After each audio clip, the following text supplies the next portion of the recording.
Yeah, I'll react to that, sure. Another one. Sir Humphrey. Yes, Bernard. Sir Humphrey. Yes, Bernard. I wondered if I could have a word Yes, Bernard. with both of you. Yes, what about? St. George's. What now? Well, the PM seems to be completely in the dark. Good. Excellent. Anything else? Well, I wondered if there was anything he doesn't know. Well, I hardly know where to begin, Bernard. No, I mean anything important. Well, he has the Foreign Secretary to tell him. Yes, I know, sir. But he seems to think the Foreign Secretary doesn't know the whole story either.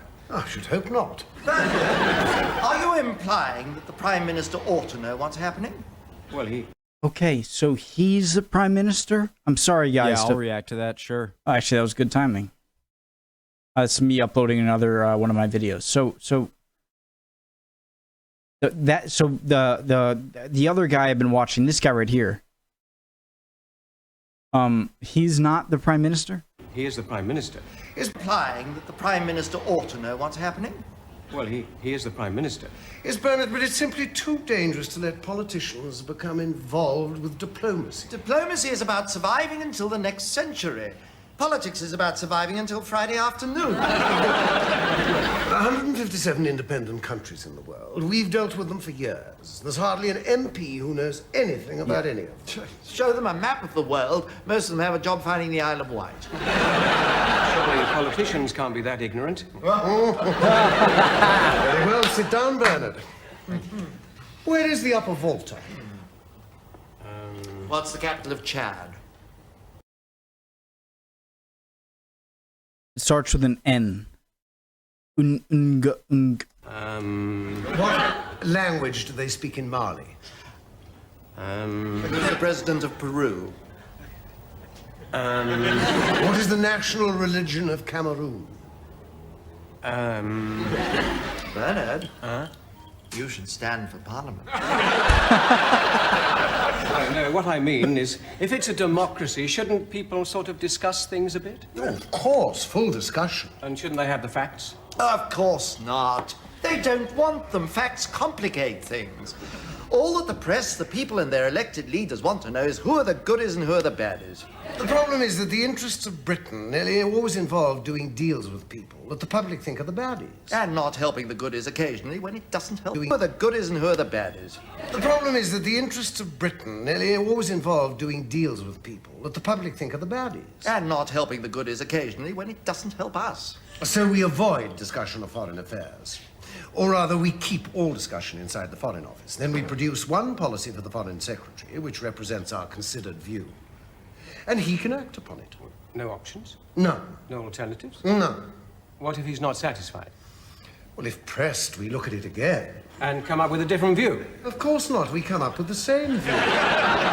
But what if he demands options? Well, it's obvious, Bernard. The Foreign Office will happily present him with 3 options, 2 of which are, on close inspection, exactly the same. Plus a third, which is totally unacceptable. Like bombing Warsaw or invading France. Better still, we occasionally encourage the Foreign Secretary to produce his own policy. Then we tell him that it will inevitably lead to World War III, perhaps within 48 hours. I see. I'm sorry to appear stupid, but... Oh, perish the thought, Bernard. But in my experience, ministers are somewhat concerned about the effect of policy on domestic political opinion. Now, our system doesn't seem to allow for that. Of course not. We take the global view. We ask what's best for the world. Well, most ministers would rather you asked, what's the Daily Mail leader going to say? Oh, Bernard, we can't have foreign policy made by yobbos like Fleet Street editors or backbench MPs. Or cabinet ministers. Or cabinet ministers. A question. What is a backbench MP? And what is a cabinet minister? Editors or backbench MPs. Or cabinet ministers. Or cabinet ministers. We take the right decisions and let them sort out the politics later. Yes? Excuse me, sir. Yes, come in, Mrs. Whitmore. Thank you. And if the Foreign Secretary still won't accept the Foreign Office view... Well, it's a free country. You can always resign. How can you treat the Prime Minister like this? Surely he's right to worry about St. George's. After all, it is a democracy. Not for long. This is a flash telegram. The East Yemen are preparing to invade in support of the Marxist guerrillas. Well, that's awful. Yes and no. It's moderately bad news for the government of St. George's, but it's very good news for the guerrillas. What about the islanders? Bernard, you're reacting like a politician. I'm sorry, but what are we going to do to help them? Nothing. But what if St. George's appeals to us? Well, we give them every support, short of help. What if the Prime Minister insists we help them? Then we follow the four-stage strategy. What's that?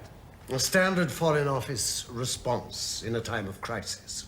In stage one, we say nothing is going to happen. Stage 2, we say something may be going to happen, but we should do nothing about it. In stage 3, we say that maybe we should do something about it, but there's nothing we can do. Stage 4, we say maybe there was something we could have done, but it's too late now. This show's great. Genius. It's got to be my favorite, honestly. Little Britain has been pretty funny. I'm going to watch one of those. Great.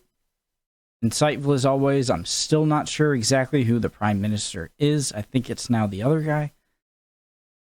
But it's great. I love Burnett as like the guy just like looking for the good, and shouldn't the government be more about helping the people? And then you have Humphrey, who is just the exact opposite.